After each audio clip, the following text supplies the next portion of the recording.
26 तारखेला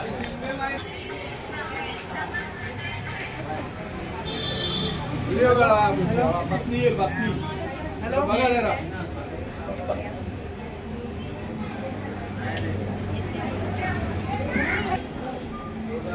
पुढे जरा.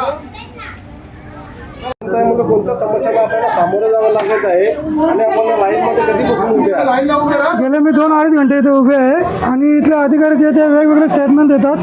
कधी सांगतात बुक करा, बुकिंग होत नाही, ऑनलाईन बुकिंग होत नाही. आम्ही ॲपवरनं बुकिंग केलं आहे. ते सांगतात कधी 50 बाटले आहेत, कधी सांगतात 100 बाटले आहेत. आता टायमाटायमात आमच्या इथे उन्हात आम्ही जवळजवळ 1.5-2 तास 2-2.5 तास झाले. एवढी लाईन बघा तुम्ही किती लाईन उभी आहे. आणि इथे टायमाटायमात ते वेगवेगळे स्टेटमेंट देतात.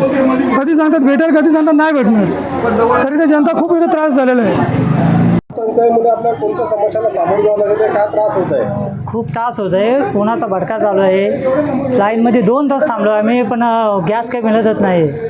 आणि घरी गॅस अजिबातच नाही आहे. जेवणाचा खूप प्रॉब्लेम चालू आहे. गॅस भेटत नाही, काय त्रास होतोय? 1 महिना आला. आता काय ते 1 महिन्यामध्ये 3 वेळा केला, नाही तर आता उचलतच नाही ना, बुकिंग होतच नाही. आता काय करणार? आता बुकिंग होत नाही, मग कसं काय काय करायचं? सिलेंडर घेतलेला आम्ही 1 महिना 5 दिवस झाले. कॅलेंडर लिहिलेला होता.